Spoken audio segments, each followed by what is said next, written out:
Muy buenas tardes, mi nombre es Luisa Fernanda y el día de hoy estaremos hablando sobre el desarrollo biopsicosocial en la adolescencia.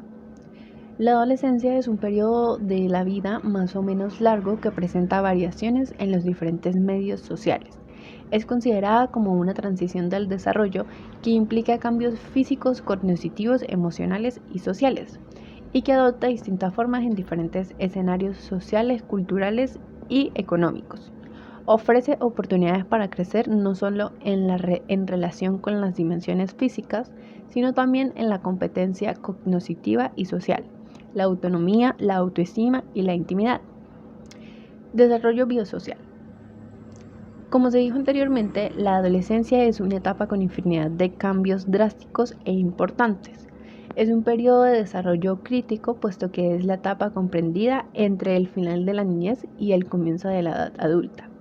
Representa una fase de tensiones particulares en la sociedad, ya que los cambios físicos, con la adaptación que ello implica, traen numerosos actos de independencia, de comportamiento sexual, de integración social, de elección vocacional y una identidad que canalice una filosofía propia de vida. Teniendo en cuenta lo expuesto anteriormente, resulta importante dar a conocer los diferentes cambios biosociales que implica esta etapa del desarrollo.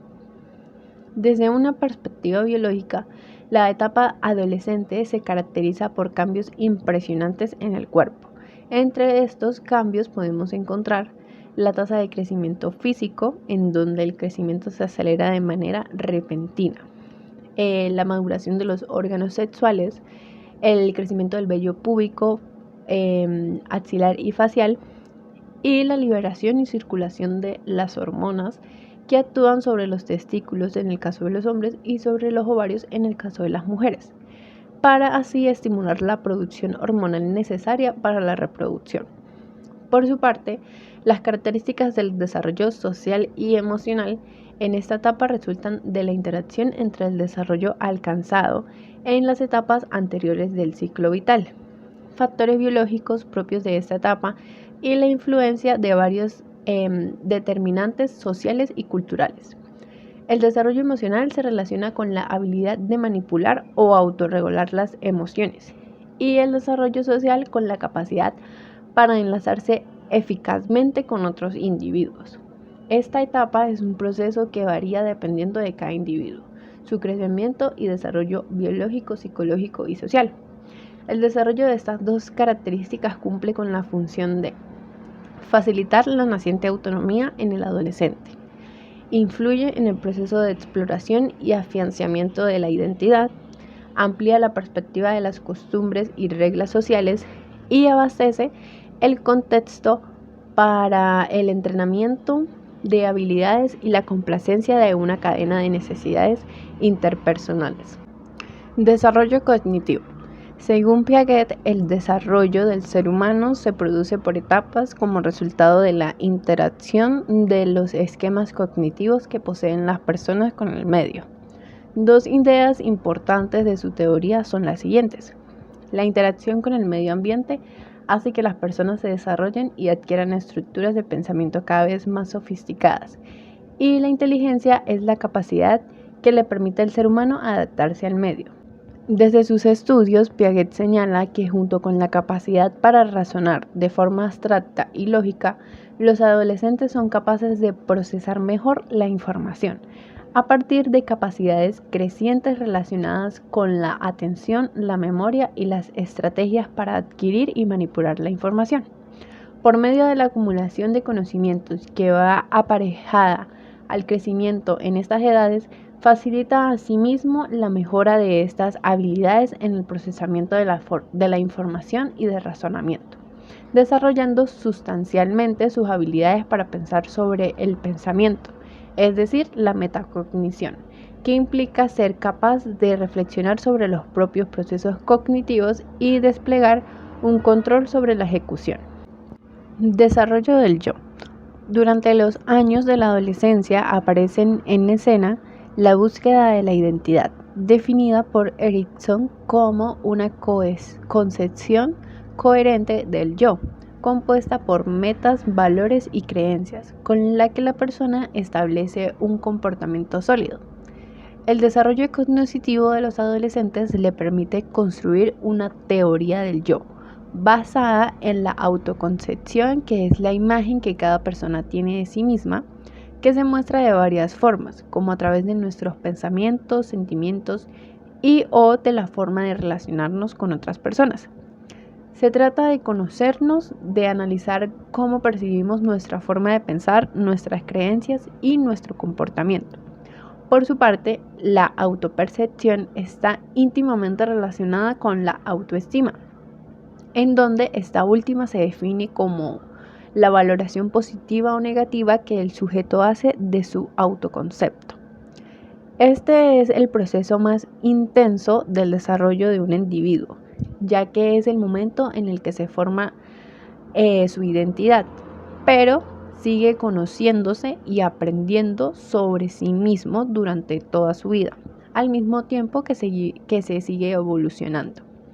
Para Carl Jung, el yo es el centro de la conciencia y es también el centro de la personalidad y la identidad, los cuales son mayormente definidos durante esta etapa de la adolescencia. Desarrollo de la cognición social.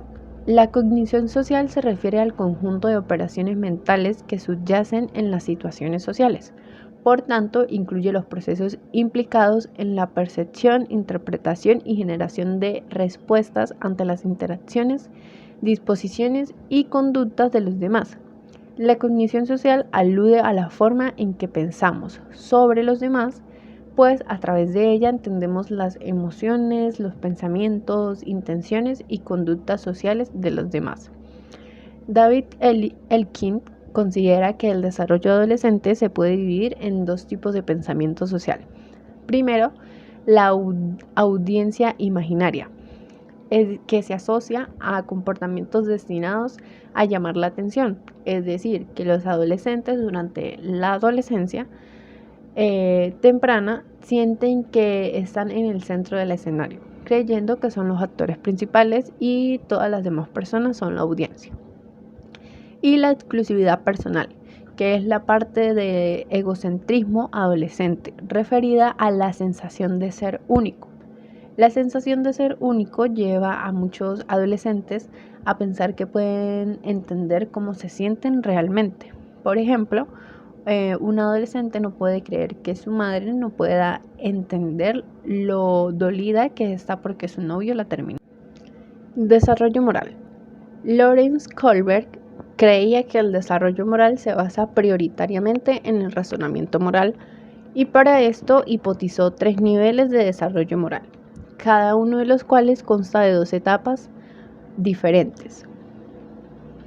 En el primer nivel, que se da típicamente en los niños de 4 a 10 años, podemos encontrar la etapa 1, que es la moralidad heterónoma, y la etapa 2, individualismo, propósito y propósito instrumental. En la etapa 1, los niños obedecen a los adultos para evitar un castigo. Aquí las personas basan sus decisiones morales en el miedo al castigo. Por su parte, en la etapa 2, los individuos persiguen sus propios intereses, pero también dejan que los demás hagan lo mismo. Lo que está bien durante esta etapa es lo que implica un intercambio igualitario. El nivel 2. Por lo general se alcanza después de los 10 años, aunque muchas personas nunca logran superarlo ni siquiera en la adultez. En esta podemos encontrar la etapa 3 y la etapa 4, en donde la etapa 3 son las expectativas interpersonales, relaciones y conformidad, y la etapa 4 es la moralidad de los sistemas sociales. En la etapa 3 los individuos valoran la confianza, el cuidado y la lealtad a los demás como base de los juicios morales, y en la etapa 4 los juicios morales se basan en la comprensión del orden social, de la ley, la justicia y el deber. Por último, el nivel número 3, por lo general en este nivel moral solo se alcanza al menos en la adolescencia temprana o más a menudo en la adultez temprana, si es que se logra llegar a la meta. Aquí podemos encontrar la etapa número 5 y la etapa número 6, en donde la etapa número 5 es el contrato social o utilidad y derechos individuales, y la etapa 6 son los principios éticos universales. La etapa 5 consiste en que los individuos se dan cuenta de que los valores, derechos y principios trascienden y subyacen a las leyes. Y por último, la etapa 6 es donde la persona ha desarrollado unos criterios morales basados en los derechos humanos universales. Y cuando se enfrenta a un conflicto ante la ley y la conciencia, sigue a su conciencia. Por último, las diferencias sexuales y adquisición de los papeles de género. La conciencia de la sexualidad es un aspecto importante de la formación de la identidad, que afecta de manera profunda las relaciones y la imagen que uno tiene de sí mismo. Este es un proceso impulsado por factores biológicos y su expresión está definida en parte por la cultura. La adolescencia puede ser un tiempo de confusión en donde puede que muchos se cuestionen a sí mismos en muchas áreas, incluida su orientación sexual e identidad de género. Es por esto que es importante tener en cuenta que la orientación sexual hace referencia a cómo una persona se siente atraído romántica y sexualmente por otras personas del sexo opuesto, heterosexual, del mismo sexo, homosexual o de ambos sexos, bisexual. Y por su parte, la identidad de género es el sentido interno de ser hombre, mujer, ambos, ninguno o algún otro sexo, los cuales de cierta manera son experimentados y en algunos casos determinados durante esta etapa del desarrollo humano.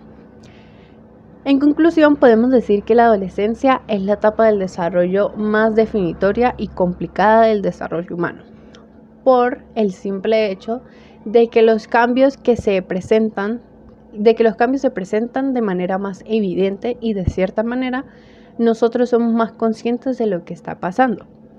Es una etapa complicada y bastante compleja en la cual debemos lidiar con diferentes cambios que pueden afectar tanto nuestro físico como nuestra mentalidad, que al ser algo nuevo nos obliga a adaptarnos y a lidiar con ellos. Gracias.